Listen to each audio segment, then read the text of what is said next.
Britain has entered the most serious constitutional turmoil in 3 centuries. Prime Minister Keir Starmer has crossed a line no leader before him ever attempted. He has directly challenged King Charles III. What comes next could shake the monarchy's foundations permanently. If you want the full truth behind this extraordinary clash, press that subscribe button now, because what I'm about to reveal will alter the way you view British politics. It began 3 days ago inside Windsor Castle, behind closed doors. King Charles did something no modern sovereign has risked. He hosted a private strategy session with Nigel Farage and Reform UK figures. Not a ceremonial greeting, not a staged photograph. A full 2-hour discussion inside the King's personal study. Insiders at Buckingham Palace confirmed Charles himself arranged this meeting. What triggered it? A document. Reform UK's newly unveiled proposal titled Restoring Britain's Democratic Foundation. That report reportedly caught the monarch's attention. It warned of unchecked parliamentary dominance and the steady weakening of Britain's historic institutions. For a king deeply concerned with the nation's long-term stability, those passages struck a chord. During that gathering, Charles allegedly voiced a single remark that sparked this entire storm. Perhaps it's time for fresh thinking in Westminster. The current path cannot continue. Just 12 words. Yet those 12 words are now threatening to bring down a prime minister, fracture the Labour Party, and drive Britain into its greatest political crisis since Edward V abdicated in 1936. The meeting was never intended to be public. Royal protocol demands absolute secrecy whenever political matters are discussed, even informally. The Crown must remain above government affairs. Yet within 48 hours, the story erupted. The Times broke it first. Then every major outlet followed: BBC, Sky, Guardian, Daily Mail. What was supposed to remain hidden inside Windsor Castle suddenly dominated every headline across Britain. And here's the twist. The leak didn't come from Reform UK. They had every reason to keep it buried. Palace sources quietly suggest the disclosure came from Downing Street itself, possibly from Labour MPs angry enough to humiliate their own leader by exposing the monarch in talks with his opponents. If that was the intention, it backfired dramatically. When Starmer learned the details, he reportedly lost control completely. At an emergency cabinet session yesterday, multiple witnesses said he was pacing furiously, shouting and slamming papers onto the table. Deputy Prime Minister Angela Rayner later described him as a man unhinged. Then came the outburst that may end his career. Starmer allegedly smashed his fist on the cabinet desk and roared, "If Charles wants to play politics, I'll show him what the game really looks like. The monarchy answers to Parliament, not the other way around. He's forgotten his place." Gasps filled the room. But he wasn't done. Education Secretary Bridget Phillipson later told colleagues that Starmer continued, 300 years of constitutional tradition.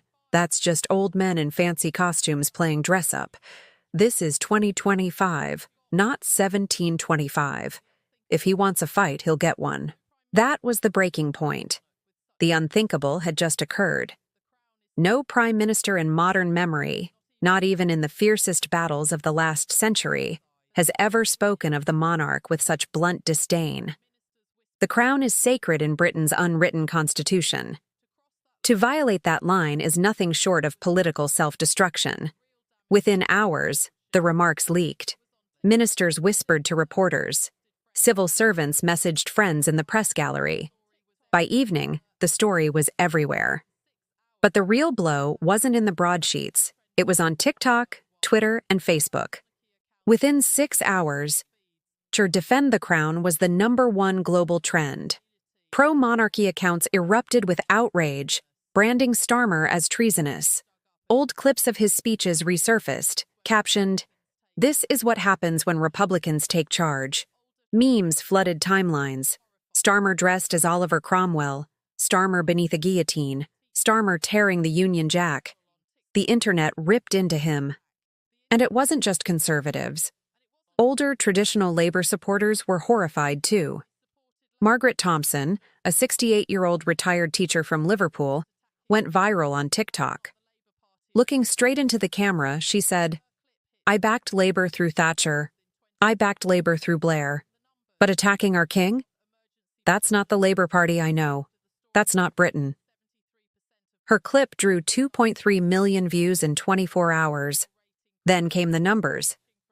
A YouGov emergency poll, released just 18 hours after the story broke, showed 73% of Britons believed Starmer had gone too far. Labour's approval rating collapsed, plunging from 42% to 28% in a single day. In Labour heartlands, the picture was even worse. 68% said they'd lost faith in Starmer's judgment. Nearly half of Labour's former voters admitted they were rethinking their support. This wasn't a dip. This wasn't background noise. This was a catastrophic collapse, the kind that ends governments and reshapes political history. And the most striking part? Through it all, King Charles has said nothing. Not a single word. Constitutional scholars are already calling it the shrewdest decision of his reign. Professor Sarah Matthews of Oxford University explained, "The monarchy survives by staying above politics. If Charles were to speak, he'd risk dragging the crown into a partisan fight. By saying nothing, he leaves the Prime Minister twisting in the wind. Every silent hour intensifies public outrage. The longer he waits, the more Starmer's remarks appear like a one-sided attack. The Crown looks dignified. Starmer looks reckless. Palace sources whisper that Charles is not only strategic, but also personally hurt. One courtier described him as deeply saddened that the institution he serves has been dragged into such bitter political theater. Yet outwardly, he projects nothing. No emotion, no response, only calm resolve. That silence makes Starmer's anger appear even more unbalanced. Inside Labour headquarters, panic has hit fever pitch. A WhatsApp group titled Damage Control ballooned to more than 40 members of Parliament overnight. Messages fly back and forth. Should we defend him? Should we pull away? Should we replace him? Veteran MP Diane Abbott reportedly told colleagues, "In 40 years in this party, I've never witnessed a leader implode like this. He hasn't only harmed himself, he's harmed all of us." Some MPs began floating succession names: Angela Rayner, David Lammy, even whispers of Ed Miliband stepping back as a steady interim figure. But the more replacements are discussed, the clearer it becomes. Starmer's days may be limited. The cracks spread into the cabinet itself. Transport Secretary Louise Hay was seen leaving Downing Street in tears after what insiders called a brutal shouting match with the PM. She reportedly told aides she couldn't defend the chaos. Chancellor Rachel Reeves, Starmer's closest political ally, was noticeably absent from TV studios. Her silence spoke volumes. Commentators note that by holding back now, she could position herself as the frontrunner if he falls. Meanwhile, Deputy Prime Minister Angela Rayner has been quietly meeting MPs, soothing nerves, offering reassurances. Political insiders immediately decode her moves. She's placing herself as the emergency successor. Labour isn't just in panic. Labour is tearing itself apart. While Labour burns, Nigel Farage and Reform UK exploit the crisis with surgical precision. Farage doesn't gloat, he doesn't rant, he doesn't post insults. Instead, he casts himself as the defender of Britain's most sacred institution. Standing outside Reform HQ, flanked by Union Jacks, he delivers the defining speech of his career. "While others attack our king, Reform UK stands with the Crown. While others dismantle our traditions, we protect them. While others forget what it means to be British, we remember. The optics are perfect. Labour looks like it's waging war on tradition. Reform UK looks like the guardian of national identity. The results are immediate. Reform UK's membership surges 400% in just 3 days. Donations pour in. Small donors, ordinary citizens, disillusioned ex-Labour voters, all rushing to back the party that stood with the king. For Farage, this isn't just a good week. It's the week that shifts his party from fringe agitators to national contenders. And then there are the Conservatives, still bruised from years of infighting, still searching for direction after Brexit. Suddenly, they find themselves in an unexpected position of strength. Opposition leader Kemi Badenoch plays her hand with precision. She doesn't overreach. She doesn't sound gleeful. But her words cut sharply. The Prime Minister has shown complete disrespect for our constitutional monarchy and for the millions of Britons who hold it dear. This isn't political disagreement. This is an attack on the very foundations of our democracy. Conservative strategists can hardly believe their fortune. One senior Tory told The Telegraph, "We couldn't have written a better script. Labour has just reminded everyone why they can't be trusted with Britain's institutions." The Tories now see the path ahead clearly, present themselves as the stable, patriotic alternative while Labour collapses and reform rises. And it isn't just Britain watching. The world is tuning in and laughing. In Canada, Prime Minister Justin Trudeau is asked about the crisis. His response is diplomatic, but the meaning is obvious.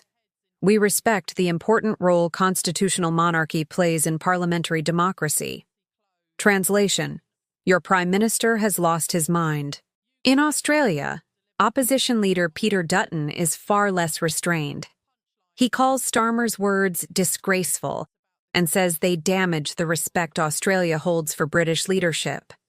Even American networks, normally indifferent to UK politics, led with the story for days. Anchors shook their heads in disbelief as they replayed the clip of Starmer mocking old men in fancy clothes.